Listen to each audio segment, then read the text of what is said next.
بسم الله الرحمن الرحيم. وعن معاوية بن قرة عن أبيه قال قال رسول الله صلى الله عليه وسلم: إذا بسط نار الشام فلا خير منكم ولا يزال طائفة من أمتي منصورين لا يضرهم من خذلهم حتى تقوم الساعة. قال ابن المديني: هم أصحاب الحديث. رواه الترمذي وقال هذا حديث حسن صحيح. وعن ابن عباس أن رسول الله صلى الله عليه وسلم قال: إن الله تجاوز عن أمتي الخطأ والنسيان وما استكرهوا عليه. رواه ابن ماجه والبيهقي. وعن فهد بن حكيم عن أبيه عن جده أنه سمع رسول الله صلى الله عليه وسلم يقول في قوله تعالى: كنتم خير أمة أخرجت للناس. قال: أنتم تتمون 70 أمة أنتم خيرها وأكرمها على الله تعالى. رواه الترمذي وابن ماجه والدارمي. وقال الترمذي: هذا حديث حسن.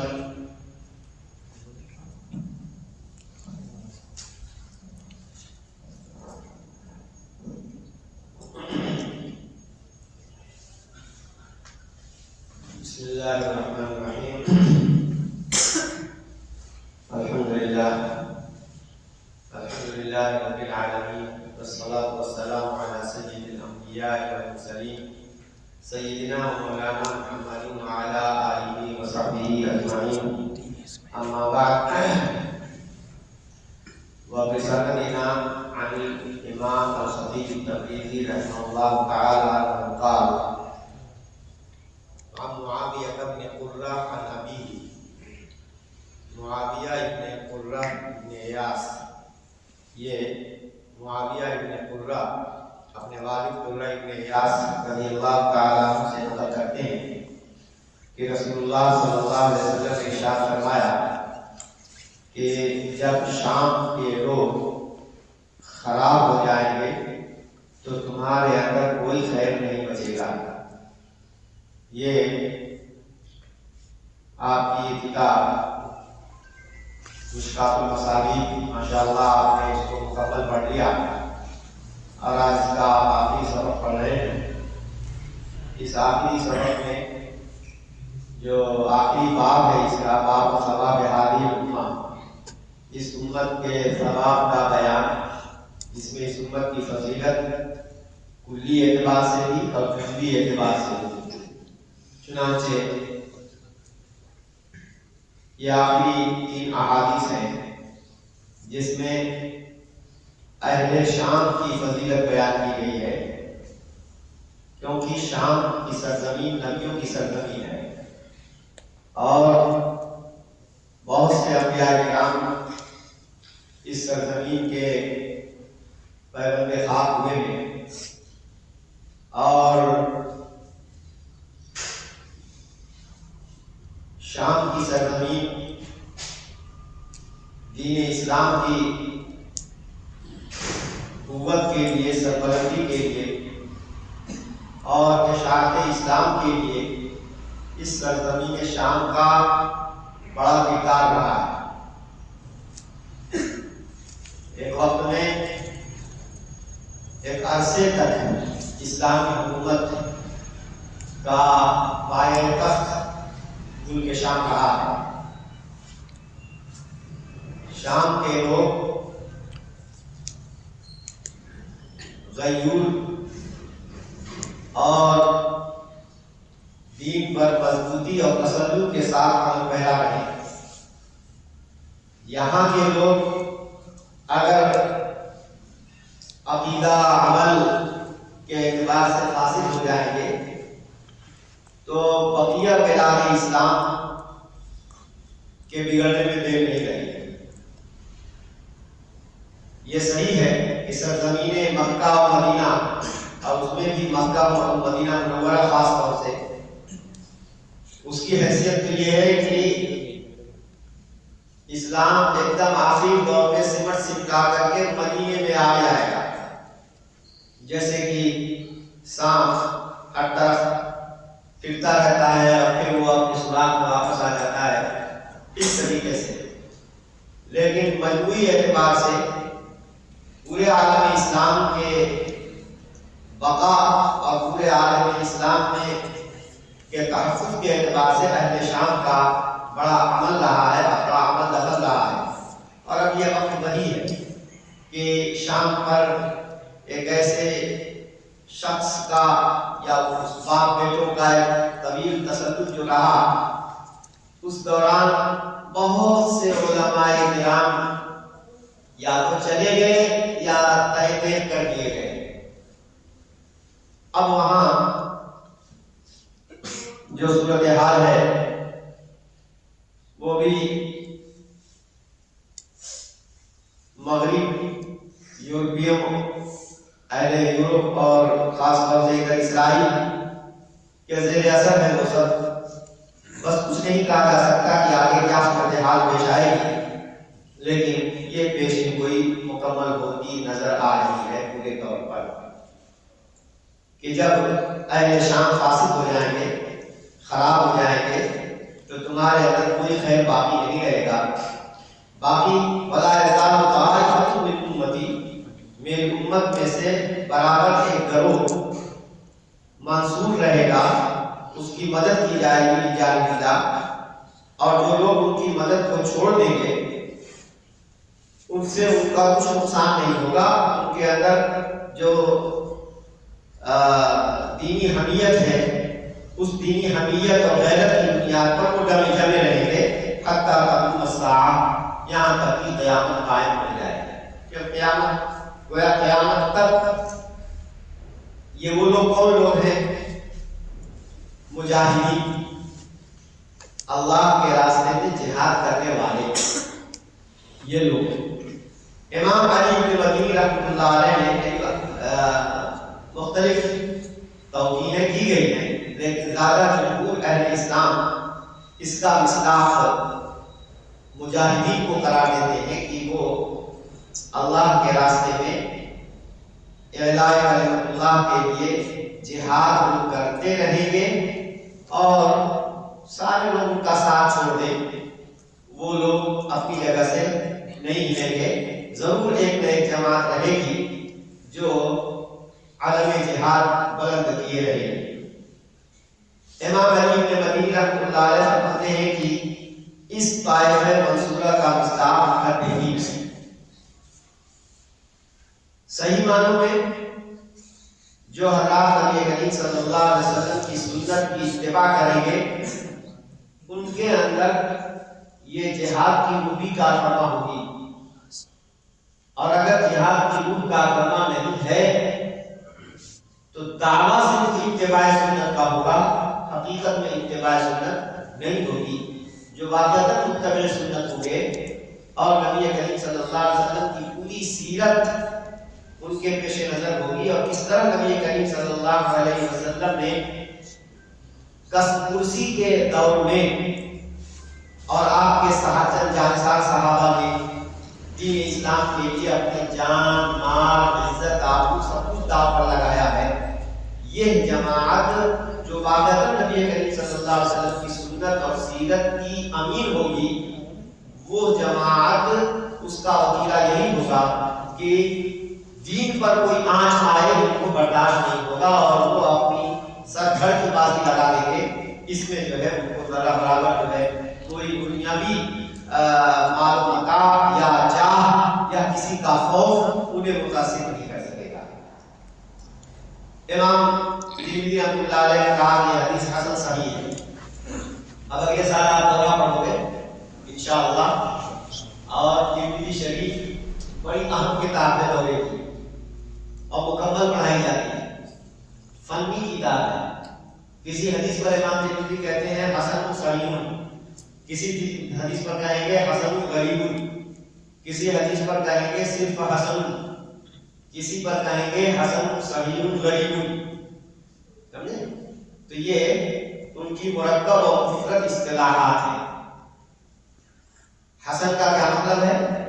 کہتے ہیں کہ ہم کسی بھی حدیث پر اگر حسن کہیں تو یہ سمجھو کہ اس میں 3 باتیں پائی جائیں گی تب ہم حسن کہیں گے۔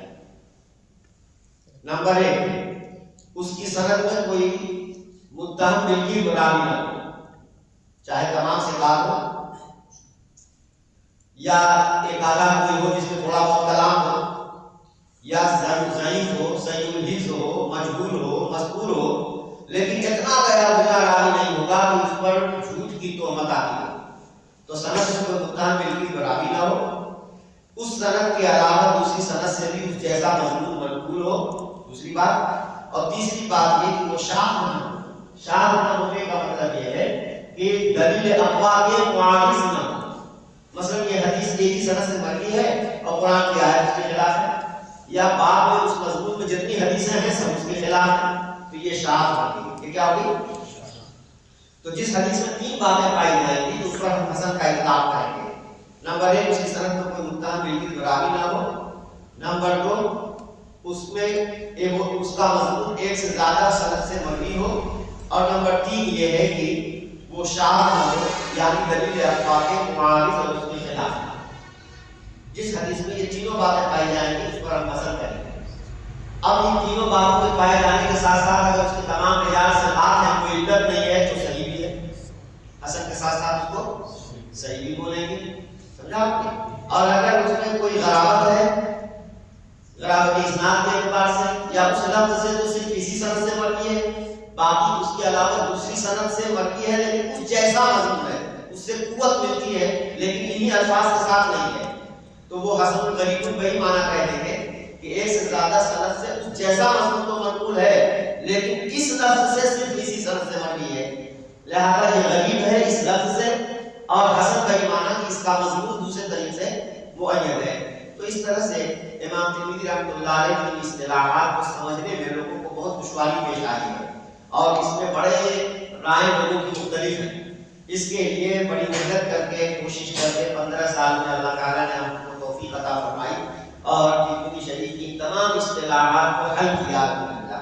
ہماری کتاب اردو میں حدیث اور فہم حدیث ہے، وہ 500 صفحے کی کتاب ہے، اس میں دورہ پڑھنے سے پہلے دورے کی جتنی 6 کتابیں 9 کتابیں جو دورے میں پڑھائی جاتی ہیں، ایک ایک کتاب کا تعارف، ہر کتاب کی خصوصیت، سمجھا، اور ہر کتاب کی خصوصی اصطلاحات، ان سب کو اس میں حل کیا گیا ہے، سمجھا آپ نے؟ اسی طریقے سے حدیث کو پرکھنے کے لیے، جانچنے کے لیے اسماء الرجال اہم چیز ہے، تو اسماء الرجال میں کس طرح کے راوی کی حدیث کو صحیح کہتے ہیں، کس طرح کے راوی کی حدیث کو حسن کہتے ہیں، کس طرح کے راوی کی حدیث کو ضعیف کہتے ہیں، تو یہ بھی پوری اس میں تفصیل ہے، سمجھا آپ نے؟ اسی طریقے سے بعض دفعہ ایک حدیث جو ہے صحیح ہوتی ہے لیکن قرآن کے خلاف، سنت مشہورہ کے خلاف ہے، امت کے اجماع کے خلاف ہے، تو اب اس طرح سے دلیل اقوا کے خلاف ہونے کی وجہ سے اس حدیث کی یا تو تعمیل کی جائے گی یا یہ ہے کہ اس کو چھوڑ دیا جائے گا۔ اس کے لیے کیا اصول، کیا ضابطہ ہے، درایت حدیث اس کو کہتے ہیں، تو درایت حدیث کے اصول، اس کا ضابطہ وہ اس میں بیان کیا گیا ہے، سمجھا آپ نے؟ اسی طریقے سے علم حدیث کی تعریف، علم حدیث کی تدوین، اور علم حدیث ہندوستان میں علم حدیث، ہمارے امام اعظم ابو حنیفہ رحمۃ اللہ علیہ کا علم حدیث میں کیا مقام و مرتبہ تھا۔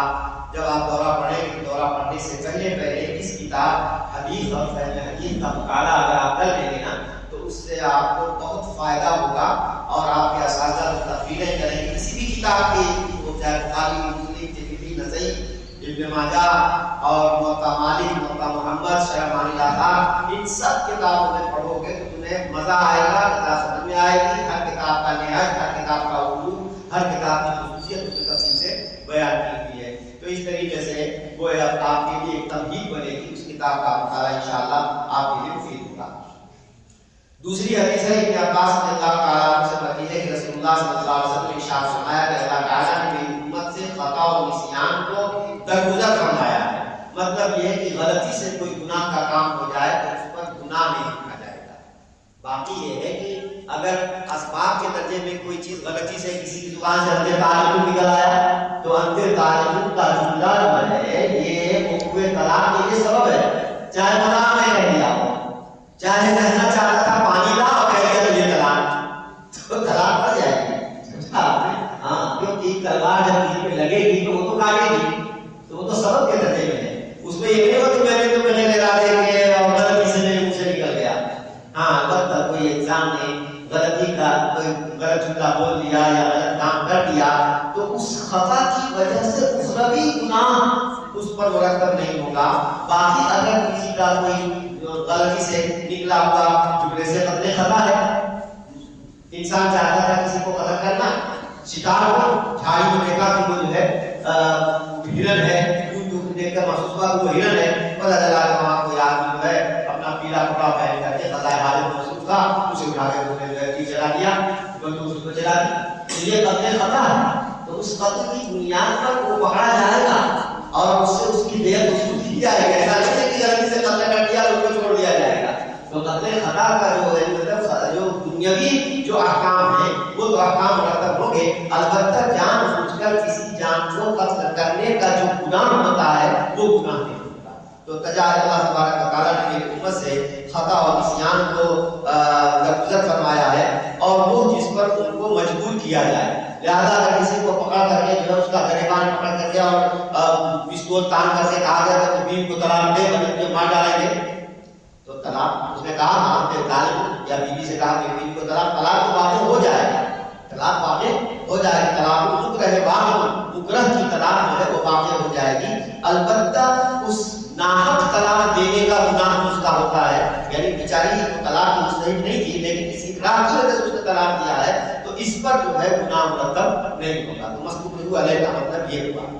آگے آخری حدیث ہے بحث بن حکیم، وہ اپنے والد حکیم بن معاویہ سے اور وہ اپنے بحث کے دادا معاویہ بن حیدر القشیری، بحث بن حکیم بن معاویہ بن حیدر القشیری عن ابیہ عن جدہ، دونوں ضمیریں جو ہے بحث ذکر لوگے کی. بحث روایت کرتے ہیں اپنے والد حکیم سے اور حکیم روایت کرتے ہیں اپنے دادا نہیں بحث کے دادا، اور بحث کے دادا ہے معاویہ بن حیدر القشیری اپنے والد سے روایت کرتے ہیں کہ رسول اللہ صلی اللہ علیہ وسلم نے فرماتے ہیں سنا اللہ تعالیٰ کے فرمان کنتم خیر امت اخرجت للناس کے سلسلے میں کہ اس کی تفسیر میں کہ نبی پاک صلی اللہ علیہ وسلم نے ارشاد فرمایا کہ تم 70 امت مکمل کرو گے، انتم تتمون 70 امت، تم 70 امت مکمل کرو گے یعنی تم 70ویں امت ہوگے. اللہ تعالیٰ نے اب یہ 70 کا عدد متعین کے لیے ہے کہ تم یعنی امت محمدیہ 70ویں امت ہوگے. تو اس پر اشکال ہوتا ہے کہ امتیں تو بہت آئی ہیں، ان امت الا خلا فیہا نذیر، بہت سی امتیں آئی ہیں، صرف 70 ہی نہیں ہے، 70 سے زیادہ ہیں. تو جواب دینے والے شعراء یہ کہتے ہیں کہ یہ بڑی بڑی العزم انبیاء کی جو امتیں ہیں وہ مراد ہیں. لیکن سچی بات یہی ہے کہ یہ 70 کا لفظ جو ہے یہ تکفیر کے لیے، جیسے قرآن میں اللہ نے فرمایا ان تستغفر لهم 70 مرة فلن يغفر الله لهم، کہ منافقین کے بارے میں اللہ تعالیٰ فرماتے ہیں 70 بار بھی اگر تم ان کے لیے استغفار کرو گے تو ان کا جرم اتنا بڑا ہے کہ ان کی معافی نہیں ہوگی. نبی پاک صلی اللہ علیہ وسلم فرماتے ہیں کہ مجھے یہ معلوم ہوتا کہ 71 مرتبہ استغفار کرنے میں ان کی مغفرت ہو جائے گی تو میں 71 مرتبہ کیا کرتا استغفار کرتا. لیکن ظاہر ہے کہ یہ مراد تقسیم کے لیے، یعنی جتنا چاہو تم استغفار کرو گے، جتنا بھی استغفار کرو گے ان کی معافی ہونے والی نہیں ہے، ان کی مغفرت نہیں ہوگی. تو یہ ہوا. بہت بولتے ہیں کہ بھائی میں استغفار اس کے یہاں 70 مرتبہ آ گیا، یہ ایک بار بھی نہیں آیا میرے یہاں. تو اب اس کا مطلب یہ نہیں ہے کہ گنتی کے 70، مطلب یہ ہے کہ بہت تیری مرتبہ میں اس کے یہاں آ چکا ہوں اور یہ ہے کہ میرے یہاں ایک بار بھی نہیں آیا. تو تفسیر کے لیے کسی چیز کی کثرت کو جب بتانا ہوتا ہے تو اس کے لیے 70 کا لفظ اردو میں بھی بولا کرتے ہیں، ہماری زبان میں بھی بولا کرتے ہیں اور عربی زبان میں بھی ہے. تو تم 70 امتیں مکمل کرو گے یعنی اللہ تبارک و تعالیٰ بہت سی امتیں بھیجیں گے. ان تمام امتوں میں انتم خیرھا و اکرمھا علی اللہ تعالیٰ، اللہ تعالیٰ کے نزدیک تم ان میں سب سے افضل، سب سے معزز امت ہو. تم ان امتوں میں سب سے اکرم اور معزز. وجہ یہ ہے کہ اس امت کا نبی اللہ تبارک و تعالیٰ پر سب سے زیادہ مکرم ہے. اس امت کا نبی اللہ کے نزدیک سب سے زیادہ مکرم اور سب سے زیادہ چہیتا ہے. اسی وجہ سے اس نبی کی امت بھی اللہ کے نزدیک تمام امتوں میں سب سے زیادہ معزز اور سب سے زیادہ چہیتی امت ہے.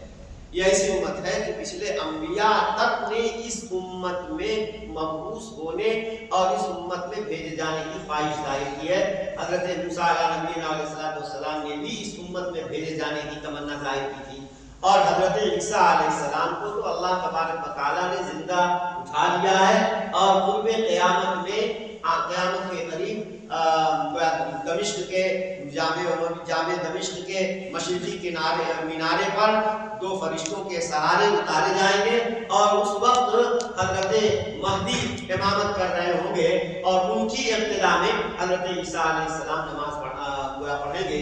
تو دوبارہ جو اتارے جائیں گے تو بحیثیت نبی کے نہیں اتارے جائیں گے، بحیثیت نبی کریم صلی اللہ علیہ وسلم کے امتی کے اتارے جائیں گے. یہی وجہ ہے کہ نبی کے ہوتے ہوئے امتی نماز نہیں پڑھائے گا. اور حضرت عیسیٰ علیہ السلام کے سلسلے میں تصریح ہے کہ وہ حضرت مہدی کے پیچھے جو ہے وہ اقتدا کریں گے اور پھر حضرت مہدی ہی کی ابتدا میں کی سرگردگی میں دجال سے جو ہے وہ لڑائی بھی کریں گے اور دجال کو قتل بھی کریں گے. تو یہ حضرت عیسیٰ علیہ السلام جب جو تشریف لائیں گے تو وہ بحیثیت امتی کے نہیں، بحیثیت نبی کے نہیں تشریف لائیں گے. تو یہ امت محمدیہ تمام امتوں میں اللہ کے نزدیک سب سے مکرم اور محترم ہے، کیونکہ اس کا نبی اللہ کے نزدیک سب سے زیادہ مکرم اور محترم ہے، جہیتا ہے. اور دوسری بات یہ ہے کہ اس امت کو آخر الامم اللہ نے بنایا ہے، کیونکہ اس کا نبی آخر الانبیاء ہے، خاتم الانبیاء ہے. اور جو کتاب اتاری گئی اس نبی پر وہ قیامت تک آنے والے انسانوں کی ہدایت کے لیے کافی و شافی کتاب قرار دی گئی. اور پچھلے انبیاء نے جتنی بھی نبوتیں، جتنی کتابیں اتری ہیں، وہ در حقیقت ہمارے نبی صلی اللہ علیہ وسلم کی شریعت کے لیے وہ تمہید تھی. اور در حقیقت یعنی پوری اسلام انسانیت کو کا جب ایک کمال اپنے اوج کمال تک پہنچ گئی تو آخری نبی اور آخری کتاب جو ہر اعتبار سے کامل و مکمل ہے وہ کتاب اتاری گئی اور اس کتاب کی حفاظت کی ضمانت لی گئی. اور اس کتاب کی حفاظت اس کے لفظ کی بھی اور اس کے معنی کی دونوں کی حفاظت کی ضمانت لی گئی. چنانچہ الفاظ کی حفاظت کو آپ دیکھ رہے ہیں کہ اس کا یاد کرنا اتنا آسان کر دیا گیا کہ ہر سال لاکھوں انسان حافظ ہوتے ہیں اور اللہ ان کے سینوں میں قرآن کریم محفوظ کر دیتا ہے. نبی کریم صلی اللہ علیہ وسلم کے وقت سے لے کر آج تک ہر زمانے میں اتنی کثیر تعداد قرآن کریم کو یاد رکھنے والوں، پڑھنے پڑھانے والوں کی رہی ہے کہ نہ تو جھوٹ پر وہ اتفاق کر سکتے ہیں اور نہ اتفاقیت اور جھوٹ کا ثبوت ہو سکتا ہے. اسی لیے اس کو متواتر بلا نقلم متواترم بلا شبہتی امت کے آخری طبقے تک یہ کتاب تواتر کے ساتھ پہنچی ہے جس کے اندر کوئی شک و شبہ کی گنجائش نہیں ہے. اور اسی طریقے سے اللہ نے اس کے معنی کی بھی حفاظت کی ہے. اس کا معنی یہ نبی کریم صلی اللہ علیہ وسلم کی احادیث ہے اور ان احادیث کو یہ اور بات ہے کہ حدیثوں کے لفظ کی بے حفاظت نہیں کی گئی، لیکن جو مفہوم اور معنی ہے اس کی حفاظت کی ضمانت لی گئی اور اس کی حفاظت کی گئی ہے. یہی ہے کہ آپ دیکھتے ہیں کہ ایک ہی مضمون کی حدیثیں کئی ایک صحابہ روایت کرتے ہیں، الفاظ میں کمی بیشی ہوتی ہے لیکن مجموعی اعتبار سے قدر مشترک طور پر مضمون سب کا ایک ہوتا ہے. مضمون سب کا ایک ہوتا ہے. وہ سب کا سب جتنی حدیثیں ہیں یہ رسول اللہ صلی اللہ علیہ وسلم کا قول ہو، رسول اللہ صلی اللہ علیہ وسلم کا فعل ہو، یا رسول اللہ صلی اللہ علیہ وسلم کے سامنے صحابہ نے کوئی بات کہی یا کوئی کام کیا اور حضرت صلی اللہ علیہ وسلم نے اس پر خاموشی اختیار کی، اس کو تقریر کہتے ہیں. تو حضرت صلی اللہ علیہ وسلم کے اقوال، آپ کے افعال اور آپ کی تقریرات یہ سب کا سب قرآن کا بیان اور قرآن کا معنی اور معنی. حدیثوں کو الگ الگ محدثین نے اپنی اپنی سندوں سے حدیثیں اپنی اپنی کتابوں میں جمع کی ہیں. صحیح بخاری، صحیح مسلم، پھر اس کے بعد جامع سنن ترمذی، وہ سنن نسائی، سنن ابی داؤد، سنن ترمذی، اس کے بعد سنن ابن ماجہ اور جو کتابیں ہیں ان سب کتابوں کو الگ الگ ہر کتاب میں کچھ ایسی حدیثیں ہیں دوسری میں نہیں ہیں، کچھ اس میں ہے تو اس میں نہیں، اس میں ہے تو اس میں نہیں، کچھ حدیثیں ایسی ہیں کہ دونوں میں ہیں.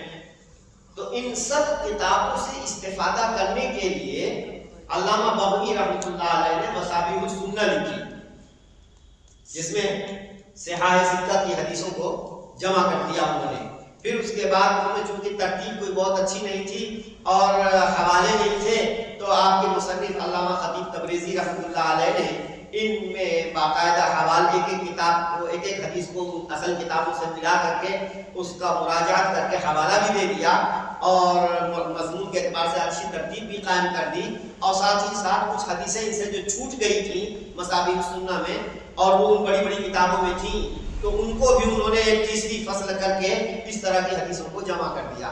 تو اس طرح سے آپ کی یہ مشکات المصابیح جو آپ کی یہ کتاب ہے مصابیح السنہ، علامہ بغوی کی کتاب ہے، وہ خود چراغوں کا مجموعہ ہے، اور پھر ان تمام چراغوں کی روشنی کو سمیٹ کر اس کی روشنی کو تیز کرنے کا کام مشکات نے کیا۔ مشکات کہتے ہیں تاکچے کو، جیسے کہ دیوار میں تاک ہوتا ہے، ہر طرف سے بند ہوتے ہیں، بس سامنے سے کھلا ہوتا ہے، تو جب اس میں موم بتی یا کوئی چراغ رکھا جاتا ہے تو وہ سامنے کو اس کی روشنی تیز آتی ہے۔ تو آپ کے مصنف رحمۃ اللہ علیہ نے یہ مشکات لکھ کر کے اس مصابیح السنہ کی لائٹ اور روشنی کو اور تیز کر دیا۔ چنانچہ اس کتاب میں 20 حدیث کی کتابیں، حدیث کی تقریباً 20 یا اس سے زائد کتابوں کی حدیثوں کو اس کتاب میں اکٹھا کر دیا گیا ہے۔ تو صحیح معنوں میں حدیث کا جو سبق آپ نے پڑھا ہے وہ اس سال پڑھا ہے۔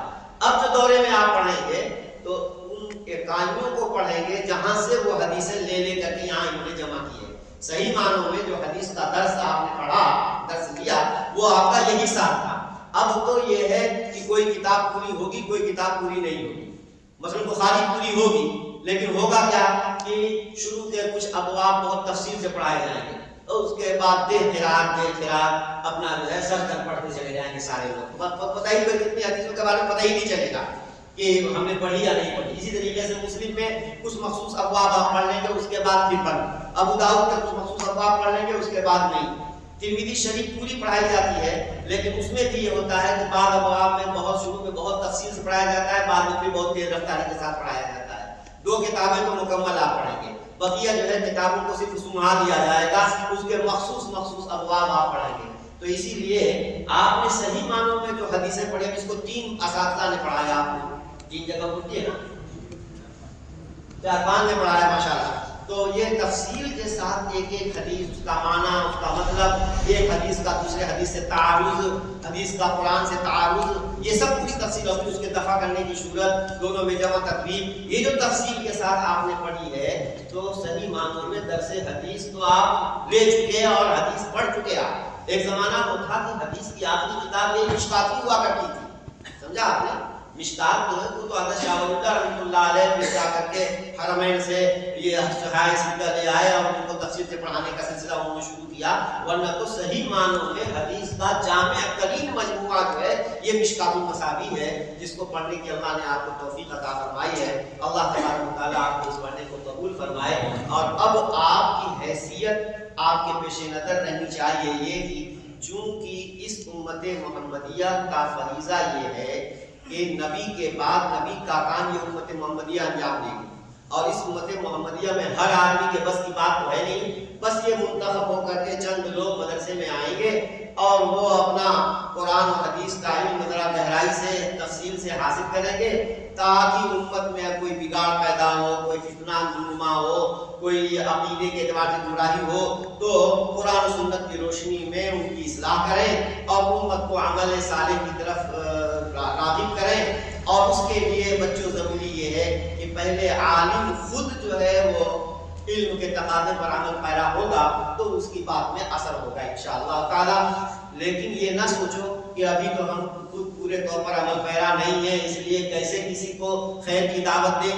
نہیں، دعوت دینا آپ کا کام ہے۔ جب دعوت دو گے، خیر کی بات لوگوں کو پہنچاؤ گے، حرام کا حرام ہونا بتاؤ گے، حلال کا حلال ہونا بتاؤ گے، اور جو لوگ عقیدے کے اعتبار سے، عمل کے اعتبار سے گمراہی میں مبتلا ہیں، ان کی گمراہی حقوق کی نشاندہی کرو گے، تو اس کا فائدہ یہ ہوگا کہ ان کو حق بات پہنچے گی بھی۔ خدا نخواستہ ہمارے اندر اگر کمی بھی ہوگی تو ان کو دعوت دینے کی وجہ سے وہ کمی ہماری بھی دور ہو جائے گی۔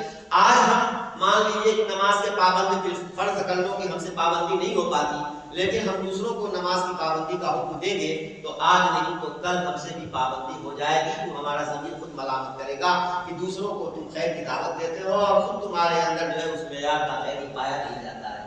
تو اس لیے یہ مت انتظار کرنا کہ جب تک میں کامل ولی کامل نہیں ہو جاتا تب تک کیسے دوسروں کو دین کی دعوت دوں۔ نہیں، اللہ نے تمہیں جو دیا ہے یہ امانت ہے قوم کی امانت قوم تک پہنچانا یہ آپ کی ذمہ داری ہے۔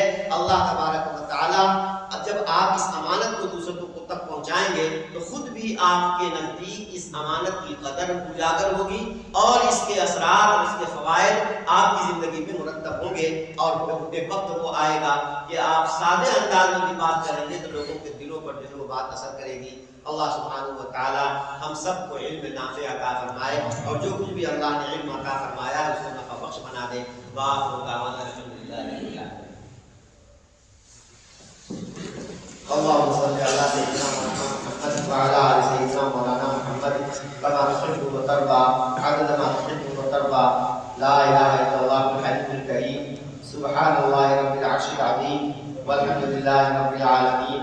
نسألك موجبات رحمتك وعزائم مغفرتك والغنيمة من كل بر والسلامة من كل إثم. اللهم لا تدع لنا ذنبا إلا غفرته ولا هما إلا فرجته ولا دينا إلا قضيته ولا مريضا إلا شفيته ولا حاجة من حوائج الدنيا والآخرة هي لك رضا إلا قضيتها ويسرتها يا أرحم الراحمين. اللهم إنا نعوذ برضاك من سخطك ونعوذ بعفوك من عقابك ونعوذ بك منك لا نحصي ثناء عليك أنت كما أثنيت على نفسك. مولا بے شک ہم گناہگار و خطاکار ہیں، آپ غفار الذنوب ہیں. اے کریم ہمارے گناہوں کو معاف فرما دیجیے. مولا آپ کے گھر میں آپ کی توفیق سے یہ حدیث شریف آپ کے حبیب کے پاک کلام اور ان کی زندگی کا اہم ترین مجموعہ مشکات المصابیح یہ مکمل ہوا. مولا اس کو اپنی بارگاہ میں قبول فرما لیجیے. مولا ان بچوں نے جن کی کتاب مکمل ہوئی ہے مولا اپنے فرد سے ان کے علم کو قبول فرما لیجیے. ایک ایک کو علم نافع سے سرفراز فرما دیجیے. ایک ایک کے علم کو نفع بخش بنا دیجیے. اے اللہ ان کے اساتذہ جنہوں نے ان پر محنت کی ہے ان کو دونوں جہان میں بہترین بدلہ عطا فرما. اے اللہ ہم سب کو علم نافع عطا فرما. عمل صالح کی توفیق پر عمل فرما. علم کے تقاضے پر عمل کرنے اور علم جس قوم کی امانت ہے اس قوم تک پہنچانے کی اللہ ہم سب کو توفیق پر عمل فرما. اے اللہ اس مدرسے کی قبولیت مقبولیت میں دنی راجوں کی ترقی نصیب فرما. اے اللہ اس مدرسے کی ضروریات کا اپنے خزانہ غیب سے انتظام فرما. اے اللہ یہاں کے طلباء، یہاں کے اساتذہ، یہاں کے معاونین اور یہاں کے کارکنان، محبین و مخلصین ہر ایک کو مولا اپنی بارگاہ میں قبولیت عطا فرما دیجیے. مولا ان کے دین اور دنیا دونوں کو اللہ خوشحال بنا دیجیے. اے اللہ ہر خیر سے سب کو مالا مال فرما دیجیے. ہر قسم کے شر، فتنے، آفت، بلا، مصیبت، بیماری سے اللہ ہم سب کی حفاظت فرما. اللہ اس مدرسے کی جانب زیادہ سے زیادہ طلبہ علم دین کا رجوع عطا فرما. اے اللہ زیادہ سے زیادہ طلبہ علم دین کا اس مدرسے کی جانب رجوع نصیب فرما. اس کو دوری راجوں کی ترقی نصیب فرما. مولا مدارس کی حفاظت فرما. دارالعلوم دیوبند اور تمام مدارس اسلامیہ کی حفاظت فرما. اے اللہ مدارس، مساجد اور مسلمانوں کے اوقاف کی حفاظت فرما. اے اللہ اوقاف مسلمین کی حفاظت کے لیے جو محنتیں کوششیں ہو رہی ہیں مولا ان کوششوں کو برآمد فرما. ملک کے اندر بھی اللہ امان عطا فرما اور استحکام عطا فرما اور دینی شعائر کی حفاظت فرما. اے اللہ دین کا جو کام جہاں جس کیفیت سے ہو رہا ہے اور اس کا ہونا آپ کو پسند ہے اے اللہ ہر کام کی حفاظت فرما. کام کرنے والوں کو اخلاص نصیب فرما. آپس میں الفت و محبت پیدا فرما. ہر دینی کام کرنے والے کو ایک دوسرے کا تعاون کرنے کی توفیق مرحمت فرما. ایک دوسرے کے راستے میں گھوڑے اٹکانے سے اللہ حفاظت فرما. مولا آپ کے بندے اس نظر کی بنیاد پر ہم سے ہمارے بڑوں سے دعاؤں کے لیے کہا کرتے ہیں. مولا آپ اپنے بندوں کی حاجتیں ہم سے بہتر جانتے ہیں. اے اللہ سب کی جائز حاجت میں پوری فرما دیجیے. جو کسی بھی طرح کی پریشانی، بیماری، مصیبت میں مبتلا ہو مولا اس کی پریشانی، بیماری، مصیبت کو اپنے فضل سے دور فرما دیجیے. ربنا علیک توکلنا وإلیک انبنا وإلیک المصیر. سبحان ربک رب العزة عما یصفون وسلام علی المرسلین والحمد للہ رب العالمین.